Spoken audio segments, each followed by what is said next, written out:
Ukraine को रूस का मुकाबला करने के लिए भारी मात्रा में हथियार और सैनिकों की जरूरत है, लेकिन यूक्रेन को न तो हथियार मिल रहे हैं और न ही यूक्रेनी लोग सेना में भर्ती होना चाहते हैं। दूसरी तरफ यूक्रेन का दुश्मन रूस उस पर ताबड़तोड़ हमले करता जा रहा है। हालांकि इस बीच यूक्रेन के कुछ समर्थक देशों ने उसकी मदद के लिए प्रयास जरूर किया, लेकिन उससे यूक्रेन को कुछ बड़ा फायदा होता नहीं दिख रहा है। दरअसल हाल ही में जॉर्जिया और फ्रांस के साथ ही बाल्टिक राज्यों के लड़ाके यूक्रेन की मदद के लिए खार्किव पहुंचे हैं। इनके पहुंचने के बाद लगा यूक्रेन को थोड़ी मजबूती मिलेगी, लेकिन रूस ने विदेश से आए इन लड़ाकों को अपना निशाना बनाना शुरू कर दिया है।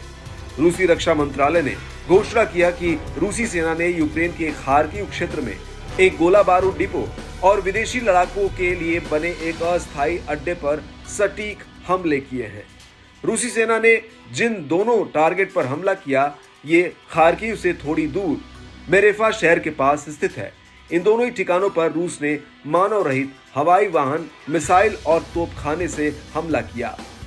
अंडरग्राउंड कोऑर्डिनेटर सर्गेई लेबेडेव ने एक इंटरव्यू में दावा किया कि टारगेट में से एक मेरेफा मैकेनिकल प्लांट था, जहां यूक्रेनी सैनिक ड्रोन का उत्पादन और भंडारण कर रहे थे, और दूसरा एक टैंक स्कूल था, जहां यूक्रेन के अपने सहयोगी देशों से मिले टैंक और ट्रेनर थे। यूक्रेनी सैनिकों और उपकरणों को ले जा रही एक ट्रेन भी इस हमले का शिकार हुई। यूक्रेनी अधिकारियों और मीडिया के मुताबिक इससे पहले गुरुवार को खार्किव में आवासीय इंफ्रास्ट्रक्चर पर ड्रोन अटैक किया गया था, जिसमें कम से कम 4 लोगों की मौत हो गई। इसके अलावा खार्किव से लगभग 55 किलोमीटर दूर स्लोबोजानस्काय गांव के पास स्थित एक थर्मल पावर प्लांट में भी ड्रोन से हमला किया गया। आपको बता दें कि यूक्रेन को जब तक उसके बड़े और ताकतवर सहयोगियों अमेरिका और ब्रिटेन जैसे देशों से मदद नहीं मिलती, तब तक यूक्रेन को कोई बड़ी राहत मिलती नहीं दिख रही है। रूस यूक्रेन पर हमले जारी रखे हुए है और उसके इलाकों पर कब्जा करता जा रहा है, और अब जब विदेशी लड़ाकों के जरिए ज़ेलेंस्की की थोड़ी बहुत उम्मीद जगी थी, रूस ने उन पर भी हमले कर उन उम्मीदों पर पानी फेर दिया है।